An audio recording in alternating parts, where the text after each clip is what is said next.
Hi, and welcome to this new episode of the PhD diaries. I'm Olesia. I do my doctorate in a Parisian lab in the field of experimental linguistics. And in this series, I share my everyday life, all the ups and downs of my academic path.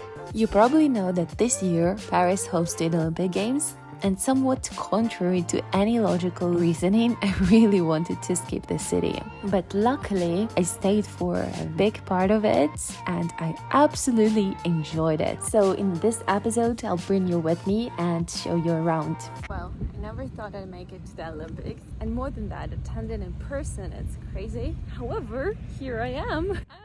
I realized that I really want to feel this atmosphere, kind of attend whatever. I just received a mail about 2 tickets available for golf game, and here I am, less than 24 hours later.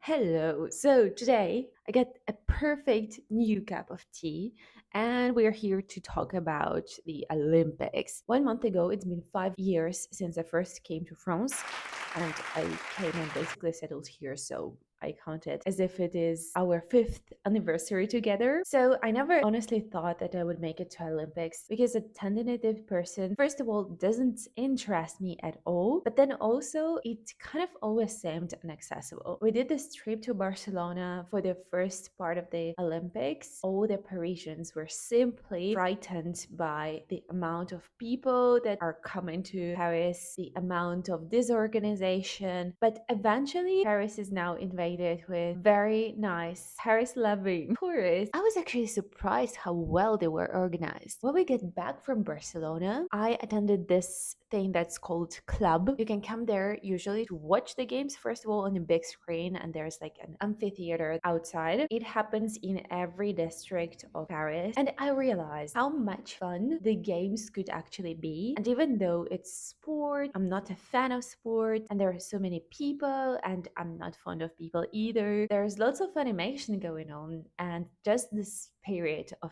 collectivity, of supporting the sportsman collectively. This is something very enchanting. And so this episode happened to me on Wednesday, and then Thursday morning, I opened my working email account. I see a message about someone reselling their tickets because they couldn't go. And it was a golf game. And I thought, well, maybe in a golf game, there are not going to be as many people, and maybe there's going to be more spacious. Maybe I could even be interested in trying playing it one day. I contacted the person directly, and so on Friday, today, I was already attending the Olympic game. I think sometimes the most successful working strategy is to think less, to diminish the time in between the desire to do something and actually taking action. This is what happened in a very basic scenario, but it could also be the case for the ideas that are a bit on the craziest side of the spectrum. Because again, life is all about experimenting, and your PhD is all about experimenting and taking risks and going somewhere forward, trying, maybe losing, maybe abandoning the idea, but at least trying. Well, I just let you enjoy the rest of the show because it's been amazing. And if you ever get a chance to try something that you're not quite interested by, but there are many people who like it, try it yourself. Maybe there's something in it.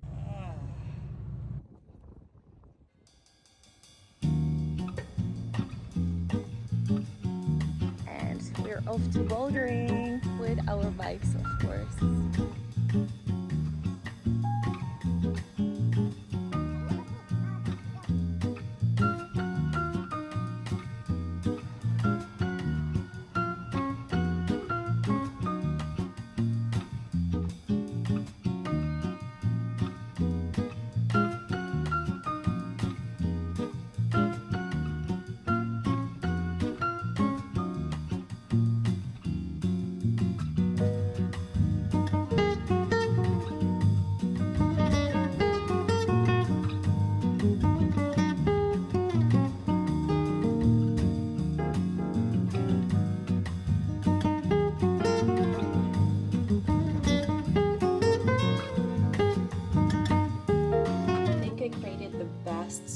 recipe ever. So this is the spinach from Monoprix, and it's frozen and it's cut in those tiny pieces. You add them along with banana and milk, and that becomes amazing.